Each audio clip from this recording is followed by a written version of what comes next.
when I talk about 2016, yeah, I think that's important because that's when my production skills like leveled up. You know what I'm saying? Like Okay. 1,000%. You know what I'm saying? I Okay. felt like I was in like a hyperbolic time chamber. I went to Taipei for school and stuff like this, and that's a whole, Whole different story. yeah, different Yeah. story. But in that time, I started making like hip hop beats, like trap beats, right? Just hip hop beats, and yeah, that's when like I learned how to do a lot of crazy stuff.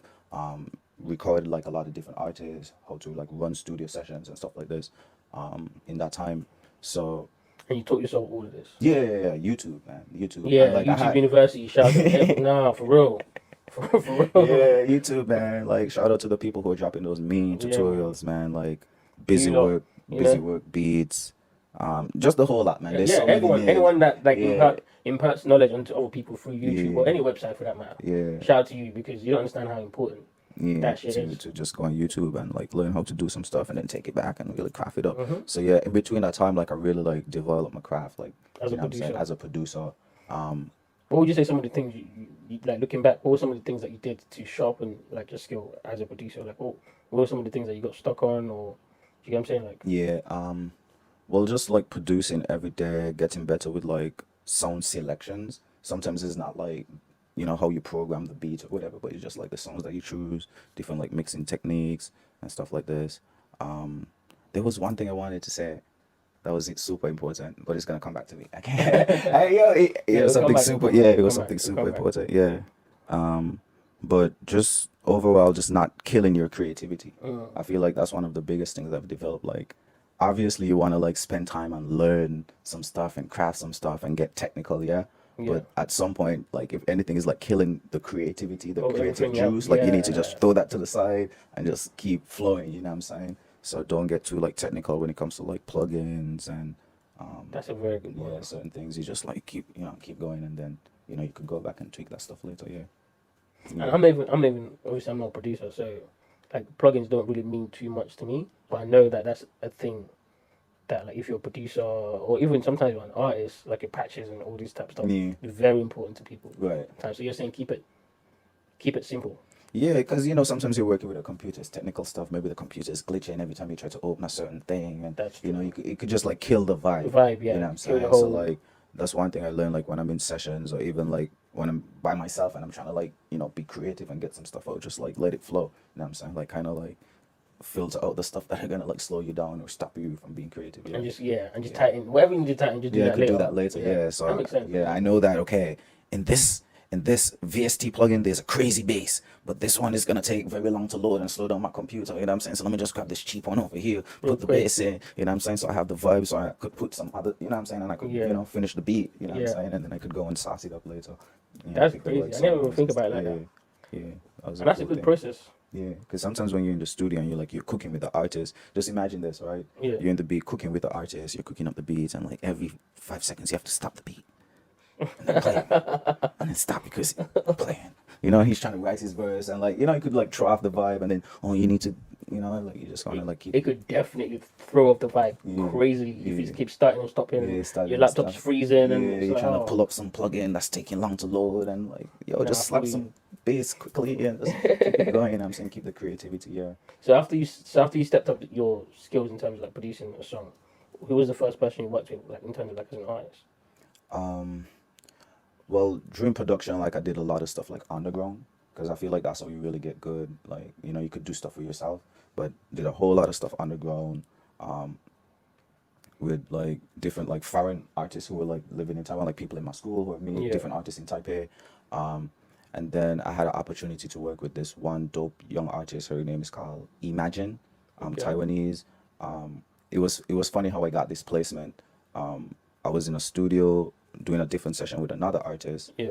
and he had a studio, so he would have other artists come to his studio like just to come record because he had a nice studio, yeah. Yeah. But he wasn't good. Like it was one of those situations where someone wants to be an artist, but they're not really good. But then they they got have a the nice money, studio, they have yeah. he got like all the nice stuff, bro. Okay. Yeah, one of those. One of those. Yeah, he got. Makes sense. Yeah, he got all the nice stuff, all the nice gear, all the Damn, latest stuff. crazy how life works. Yeah, he wanna rap, but he's not It's great. not. And the thing is, he got the look too, man. You know what I'm If saying? you got the money, bro, the music Yeah. industry, half of it is money, bro. But he didn't have the talent, unfortunately. I But know, but sometimes, well, with him, I don't know what happened with him, but sometimes people like that can sneak through. if they get enough listeners. Yeah, So, I think he's still trying to sneak to the gate, man. Somewhere. shout out to him. Did anyone ever tell him that he was terrible? I mean, I try to give like positive criticism in the sessions and stuff like this. Man, he was like, He was paying. trying to, yeah. Oh, he was yeah, paying. yeah, but like he's right. paying for the sessions. I'm just Oh, going yeah, and doing my yeah, stuff. of You know what I'm course, saying? So of course I'm not gonna say, yo, quit Sure, doing sure. music. Yeah, or yeah, whatever. yeah. You're not gonna do that. Yeah, but in my mind, I'm just like, man, I don't Damn. know. So anyway, so I would like leave beats with him. He would be doing his thing. Other artists would come. He would be recording them and stuff like this. And Imagine was in the studio. She heard one of my beats, and she hopped on it. And yeah, she's up right now, bro. Like I think that song is like maybe 200K on YouTube or something right now. They released it like 3 months ago. 3 months ago. Yeah, and we're still locked in and doing different stuff.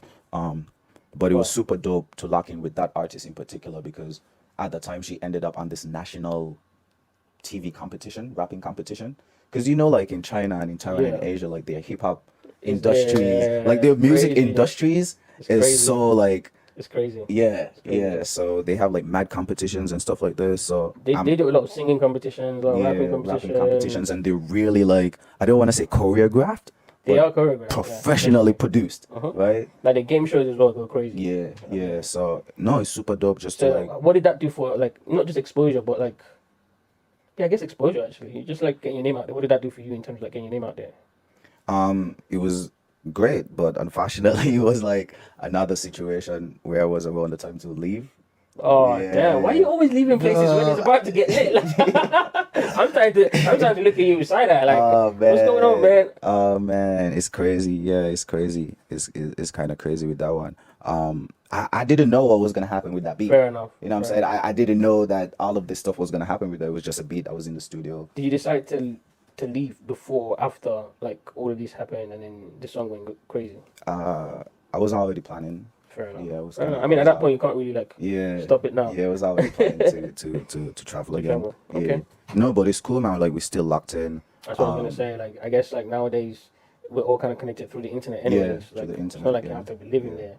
Yeah, and I feel like it's dope when like you're locked in with the artist on that type of level. Like our session, well, we didn't even have a session. It was like something that she just heard a beat. You know what I'm saying? And it's just like I like that. I like that beat and boom, boom, boom. So it's not like we were in the studio together, we crafted or anything. But yeah, I still have like her management number and we're in contact and stuff like this. I still like send them beats. Shout out to her, man. Imagine, that's her name, right? Yeah, Imagine. It's like Imagine. Imagine. Yeah, Imagine. She's super dope, man. Super creative. The song is in Chinese. I don't know what she's saying, but it's hard. It's super hard, man. Yeah. That's crazy. It's on TV and stuff like this. So you've traveled quite a few different places now. Like, what's that done to like? Has that really like affected your musical, I guess, taste in any way? And has it changed the way that you approach music in any way? For sure, 100%. I always liked like different genres of music, but to actually like be able to see it like live, you know what I'm saying? Like even like some Asian traditional bands playing live and it's different. Yeah, travel to different rural sides of Taiwan and see like different instruments that I've never saw, like some traditional stuff and get to play them and stuff. Yeah, definitely expanded like my taste, I would say. Yeah, and just it's I big. I can imagine, like especially taste. in Asia. Yeah, Yeah, Asia, like taste. Like, it's you know more what I'm about saying? taste. It's never just the music as well, like the culture. Oh yeah, the whole very, culture. Yeah, it's very embedded. Yeah,